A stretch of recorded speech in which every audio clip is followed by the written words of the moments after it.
जिनेन, जय नेमिनाथ, जय गिरनार। धर्म प्रेमी बंधुओं, आज मैं आपसे विनती करने नहीं, सत्य की गर्जना करने आया हूं। उस महान तीर्थंकर का अनुयायी हूं जिसने विवाह मंडप में जाते हुए पशुओं की करुण पुकार सुनकर राजपाट और वैभव और पूरे संसार को ठोकर मार दी। भगवान अरिष्ट नेमिनाथ प्रभु, जिन्होंने संसार को गरज कर बता दिया, सच्चा वीर वह नहीं जो दूसरों को जीतता है, सच्चा वीर वह है जो अन्याय के सामने कभी सिर नहीं झुकाता। धर्म केवल पूजा का विषय नहीं, धर्म अन्याय के विरुद्ध खड़ी हुई गर्जना है।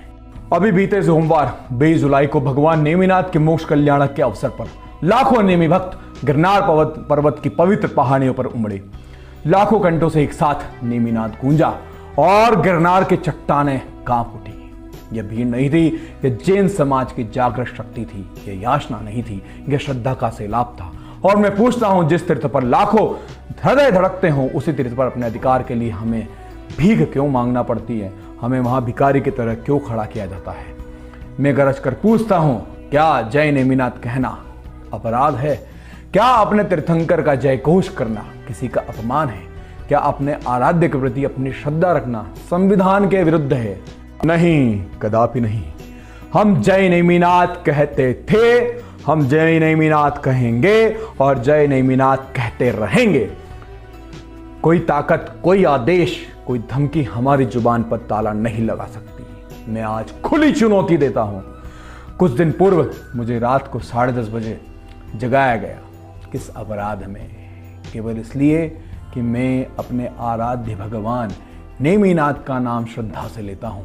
क्या अगर यह अपराध है तो यह अपराध मैं बार बार करूंगा, हर मंच से करूंगा और तब तक करूंगा जब तक समाज को न्याय नहीं मिलता।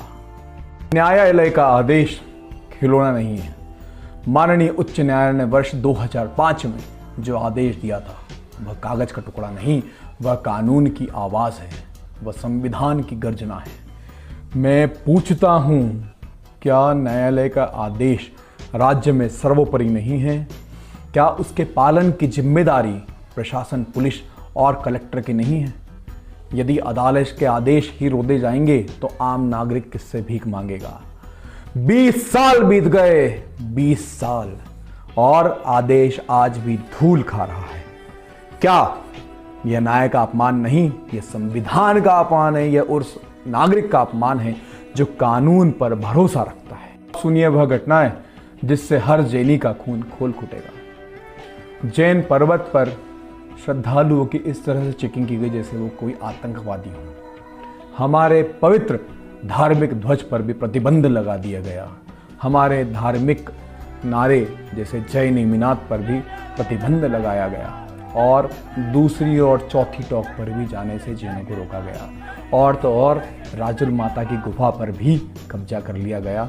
वहाँ पर कुछ कतिपय पदार्थों ने, कुछ कतिपय लोगों ने भी इस साल कब्जा कर लिया।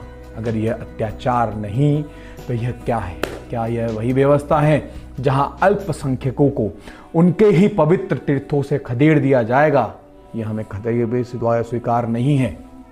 इसे हमारी कमजोरी ना समझें। हाँ, जैन समाज अहिंसा, शांति और कानून का सम्मान करने वाला समाज है। हम सड़कों पर नहीं उतरते, हम आगजनी नहीं करते, हम तो हाथ जोड़कर सत्य की रक्षा करना भी जानते हैं। लेकिन खबरदार, हमारी अहिंसा को कायरता मत समझना, हमारे संयम को हमारी मौन स्वीकृति मत समझना। जो समाज कानून का सम्मान करना जानता है वही समाज अपने अधिकारों के लिए लड़ना भी जानता है। हमारी सहनशीलता की भी एक सीमा है। अब वह सहनशीलता की सीमा लांघी जा चुकी है।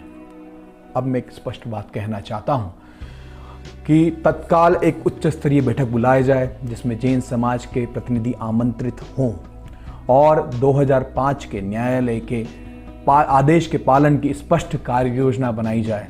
कोई बहाना नहीं, कोई टालम टोल नहीं। हम बार बार बोल चुके हैं कि हम 2005 के उस ऑर्डर, हमारे उस अधिकार से रत्ती भर भी पीछे नहीं हटेंगे। जैन से हमारी मांगे हैं कि जैन समाज के धार्मिक अधिकारों की पूर्ण रक्षा हो, भगवान नेमिनाथ की आस्था और गिरनार पवित्रता का सम्मान हो, न्यायालय के आदेश का अक्षरशः पालन हो, प्रशासन अपनी संवैधानिक जिम्मेदारी तत्काल निभाए। अब यह पुकार केवल राष्ट्रीय नहीं, अब यह अंतर्राष्ट्रीय गर्जना बनेगी। पूर्णतः शांतिपूर्वक, संवैधानिक, अहिंसक, किंतु अटल और अजय। जब समाज गरजता है तब सिंहासन हिलते हैं, जब श्रद्धा संगठित होती है तब अन्याय की चूल्हे हिल जाती हैं, और जब जिन शासन के अनुयायी एक हो जाते हैं तब सत्य की विजय को कोई शक्ति नहीं रोक सकती। आइए हम सभी संकल्प लें, भगवान नेमिनाथ के आदेशों पर अडिग रहकर कानून और संविधान के दायरे में पूरी शक्ति, पूरे जोश और पूर्ण एकता के साथ हम अपने अधिकार पाएंगे। बोलिए जय नेमिनाथ।